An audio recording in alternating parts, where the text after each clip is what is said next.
you on today because I'm doing a story about this report that gets into the trauma that many children who wind up in the adult system experience, that they kind of come into the system with from traumatic backgrounds, is what the report found. And so let's talk a little bit about your case. What was your home life like? Did you have any trauma prior to committing the crime you committed? So, trauma, but not in the way of most people. When I was 6 years old, I was in the vehicle with my father when he went blind, and he just instantly lost his sight. He had glaucoma. And after that, my life kind of changed because my grandmother took over the running of our household, even though I had a mother, and I had to watch my mom be abused by my grandfather a lot. So, and then when I was 13, my best friend was murdered along with her brother. So my trauma was a little different. I mean, I wasn't abused in the sense that a lot of kids were, but I experienced a different kind of trauma, if that makes sense. So you said your mother was abused by your grandfather. Was it verbal abuse, physical abuse? What kind of abuse? It was physical and sexual. So you knew that was going on in your household, but you I were, actually seen it happen. that's trauma. So you're storing all this in your head. And I would imagine you're a child watching all this kind of stuff go down. So did you how safe did you feel in your household? I felt safe when it was just my mom and dad, but not when other people came around. Okay, so we're going to then get you to kind of high school age. You're a teenager now, and then you meet this boy who didn't seem to have the best character. And when you tell your story about some of the things that he wanted you to do, it was almost as if you were afraid to speak up and say, "We're not doing this." You just kind of went along to kind of protect yourself. Was that what happened? So the reason I was afraid of him is in the very first part of my relationship with him, he had beat me several times. He had took me all the way to West Texas and abandoned me at a store in the middle of the night, and my mother had to send a bus ticket, but there was no bus station in that town, so I had to hitchhike to the nearest bus station. So then when I got back home, he reappeared in my life. He assaulted my father, like I said, who was blind. He told me that if I did try to leave him, it would kill my family, and ultimately that's what it led to in the end is he killed my aunt instead. And you said he dropped you off in another state? Was that okay? Threatened to He kill your. Mhm. Well, he told me to go into the store and get him some cigarettes, and when I came back out, he was just gone. And it was the middle of the winter. I had no coat on. I mean, and then I had to hitchhike to the nearest town in the middle of the night. So, So both of you were charged with capital murder after your aunt died, right? And this was in 1985. You wind up in prison. When did the incident actually happen? Was that in 84 or 85? 85. So that was in 85 as well. Mm-hmm. So you're 17 years old. Yeah, you're charged with capital murder. You're sentenced to life without parole. Mm-hmm. What was going through your mind at that point in your life? Uh, That had to be a very dark time for you. You talk about feeling guilty, fearful, and hopeless. I've so I was pregnant when he committed the crime, and so I gave birth to my child in the county jail 4 weeks before I was sentenced to life without parole in prison. Um, my daughter was taken by DHS and put in a foster care, and eventually adopted out. Um, so I was going through what I know now was the fear of the situation that I was facing because I was actually facing the death penalty, but at the same time, the separation of my newborn child. So it was a lot of, I was scared, I was angry, it's just hard to explain everything that I was feeling. So So the baby was born before you were sentenced. 4 weeks, yes. She Okay. was 4 weeks old when I was sentenced. And then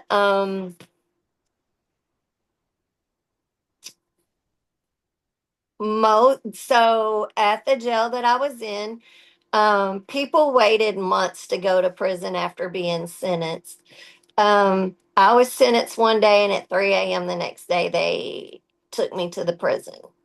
This was a facility that where women were housed and there were women guards as well. So it was like an all women correctional facility At the jail, when you were sentenced to prison. so at the jail, it was ran by men, Mhm. but I was in the women's section. And then when I was taken to the prison, it was an all women's prison. Mhm. But then in 1993, you were moved to a more dangerous facility. And this is when you were housed with males as well as females, correct? Correct. But prior to that move, like I would say about 3 months before we moved, they had changed the policy and started bringing male guards into the female facilities. So I had started getting sexually harassed by a male officer that would stand and look at my room when I was dressing or undressing, and um it was kind of scary to say the least. And so in 1993, you then moved to that dangerous facility. And that is when, the harassment began by the male guards, one of whom took you to the back of the facility, put the paper over the windows, and then you can tell me what happened.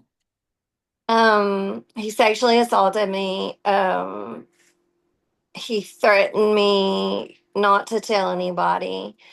And then he went on medical leave right after it happened. He took medical leave, but he lived on the prison property in one of their houses. So he would call me on the prison phone all the time, telling me I better keep my mouth shut. I better not tell anybody. And then I found out I was pregnant. And that's when he came back to work for one day, and he made me ingest some toxic chemicals. It was quinine and turpentine. And after that, I got really, really sick. And that's when they found out I was pregnant. Um, at that point, I was taken to a abortion clinic in Little Rock, and I was told that I was going to have to abort the baby because I was ward of the state. Um, that's not how I was raised, and I was struggling with everything that had happened. But in the end, I refused to do it. And when I did that, they took me straight to solitary confinement and locked me down. And the baby grew inside of you. You were your rapist told you to lie about who was the father, which you did, and you Hmm. were punished. You were put into solitary confinement because you did that. You said it was somebody else, but eventually they found out that it was him. So, kind of. Okay. I was first put into solitary confinement because I refused to have the abortion. Ah. And then my mother, who was a very reserved person, didn't like to make her family life known to other people. My mom went on the channel news, and on the news she told them what had happened to me at the prison and that I was being held in solitary confinement because I wouldn't have an abortion. So at that point they let me out, and he told me that I had to say that it was the guy that had started sexually harassing me before I left the other prison. And I did, which um eventually they did find out because I told them. And I went to back to solitary confinement, and I was kept in a cell with no lights, no running water, and I was fed bologna sandwiches. So this second stint of solitary confinement is because you had so-called consensual sex with an officer and you lied about the father of the child. Hmm. Okay, and how long were you there in solitary confinement? I was in there for 30 days. Okay, but you went on to have a healthy baby boy, I did. and you call that a saving grace. How Yes. was that a saving grace for you? Um, Up until that point, so number one, I never accepted that I was going to spend the rest of my life in prison. I knew that somehow, some way, things were going to change and I was going to get to walk free someday. I was not going to leave there in a body bag. Um, I had a smart mouth that got me in trouble a lot. And when I had my son, it changed because then I wanted to be better for him. I wanted him to have a better life. So it changed the trajectory of what I was doing and how I was doing it. And I became more focused on education and bettering myself so that I could be better for him. So how long did you have your son with you? I never had my son with, So well, I had him in the hospital with me for 4 days. you were with him for 4 days, and so you found a good family for him. I think you said the attorney Clayton Blackstock helped you get a good home for your son. Were you permitted to see him? Did the mother bring him to see you? Oh yes. So, first of all, when you give birth to a child in prison, you're taken back to the prison 4 hours after you give birth. But my doctor refused to release me from the hospital because she wanted me to bond with my baby. Oh, So I was there for 4 days. And yes, I seen him my first visit with him, he was 2 weeks old, and I seen him at least once a month. that's great that you found a family that would allow that. So, Well, so how, he was never adopted. They were his foster parents. so you saw him, for how many years were you able to see him once a month? For I want to say 15, yeah, 15 years because he had gotten to a little bit of trouble and got a misdemeanor charge, and the prison used that to prohibit him from visiting me. Yeah. So what year was he born? He was born in 94. Oh, okay. So how's he doing now? He's doing amazing. How old is he We now? He's 30. Oh my gosh. Does he have kids? No, he's getting married in April, to the most amazing young lady. I'm proud to call her my daughter. And we have built a really we've rebuilt our relationship, and we've been going through a lot of the healing process because he had a lot of questions. There was a lot of things he didn't understand, and um so especially in the last couple of years we've grown really super close because we've been working through all the questions he had, all the things that happened, and yeah. Wow. Okay. So it looks like your case was, let's see, in 2017, a law allowed you to be resentenced because the crime was committed as a minor, which then allowed you to be released from prison in December of 2017. And then you Mhm. wrote your story in 2018, which is just amazing.